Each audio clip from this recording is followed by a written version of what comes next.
আর কি করলেন, আপনার মেয়ে হচ্ছে 3টা, ছেলে 2টা, 5 বিঘা জমি সব ছেলের নামে লিখে দিলেন, মেয়েকে একটু দোয়া করে দিলেন।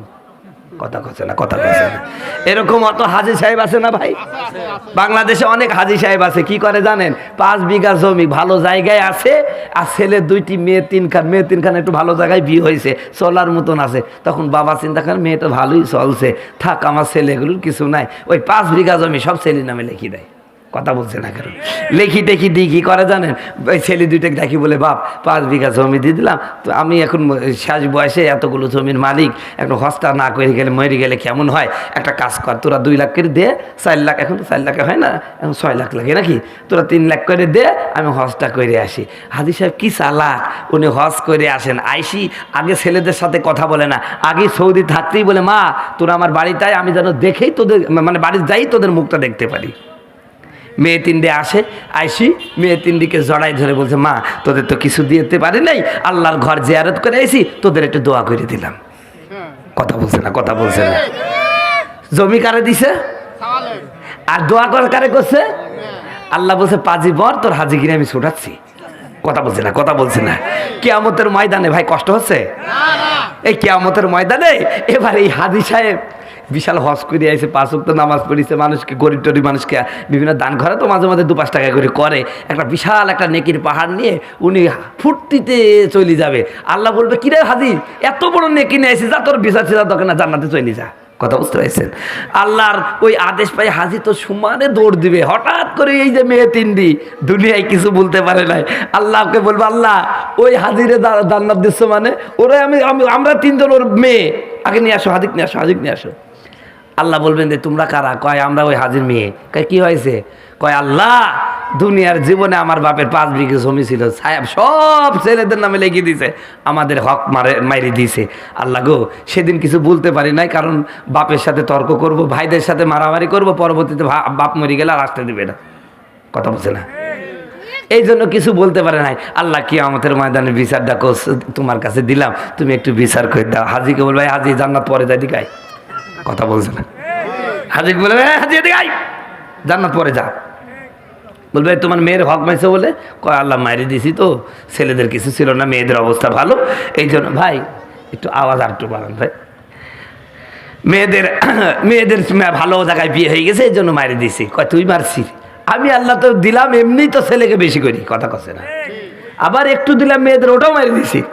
ও হাজি জান্নাতে পরে যাও, আগে মেয়েদের হকটা আদায় করো। হাজি বলবে, আল্লাহ কেমনে করবো, আমার তো জমি তো সব দুনিয়া রেখে আসি, আবার মরাশোনার সময় দেয়নি, ওই 3.5 হাত মাটি। কথা কয় না। আমার আল্লাহ ডাক দেয়া বলবেন, হাজি তোমার মেয়েরা আমার কাছে মামলা করেছে, এই মামলা আমি নড়ব। আর আমি আল্লাহ ঘোষণা দিয়েছি, লা জুলমাল ইয়াউম, আজকে কোনো জুলুম হবে না, কোনো স্বজন প্রীতি হবে না, দল প্রীতি হবে না। 10টা খুন করেছে, 20টা মেয়েকে ধর্ষণ করেছে, বল্টু অমুক দলের লোক, এবার ধরা খেয়ে গেছে। এবার বল্টুর নেতা ফোন করে, এই আমার বল্টু সাইডে দে, সাইডে দে। কথা বলে পুলিশ বলে, ভাই কেমনে ছাড়াবো, ও তো 10টা মার্ডার করেছে, 20টা মেয়েকে ধর্ষণ করেছে, আমি একদম আপত্তিকর অবস্থায় ধরেছি, বল না দেখার ভান করে চলি আই। কথা করছে না কে? কিয়ামতের ময়দানে হবে নাকি ভাই? কারণ ওই কিয়ামতের ময়দানে বিচার করবে আমার আল্লাহ, আর ওখানে যিনি সাক্ষী হবেন যারা, তারা হচ্ছেন কিরামান কাতিবিন, ফেরেশতা। আর যিনি ওকালতির দায়িত্ব পালন করবেন তার নাম মুহাম্মদ রাসূলুল্লাহ। ও ভাই, বিচারক পছন্দ হয়েছে? কিয়ামতের ময়দানে বিচারকের নাম কি? আরে জোরে বলেন না। বিচারকের নাম কি? সাক্ষী তাদের নাম কি? কিরামান কাতিবিন। আর যিনি নড়বেন উকিল হিসাবে তার নাম মুহাম্মাদুর। বলেন তো, আমার নবীর চরিত্রে কোনো দোষ আছে? যারা বলবে নবীর চরিত্রে দোষ আছে, ওদের জন্মে দোষ আছে। কথা করছে না, কথা করছে না। আমার নবী নির্দোষ, আমার নবী নির্দোষ, নিরপরাধ, আমার নবীর কোনো দোষ নাই। যেই কুলাঙ্গারের বাচ্চা বলবে আমার নবীর মধ্যে সামান্য দোষ আছে, ওই কুলাঙ্গারের বাচ্চা বেঈমান, আর ওর মার জন্ম তাকে ভালো করে দেয়নি। কথা বলুন ঠিক কিনা? আপনারা বলতে পারেন হুজুর আজগবি কথা বলেন কেন, আমার মা তো ভালো না, আল্লাহ বলছে উতুল্লিম বাদা যালিকা জানিব।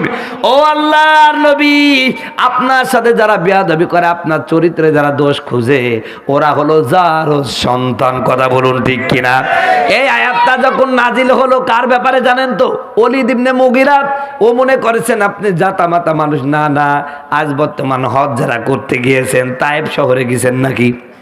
এই তায়েব শহরের মালিক ছিল, পুরা তায়েব শহরের মালিক ছিল ওলীদ ইবনে মুগীরা। কিন্তু আমার নবীর সাথে বেয়াদবি করলো, আমার নবীকে অপমান করেছে, নবীর মুখে থুতু মেরে দিল। জোরে বলেন নাউজুবিল্লাহ।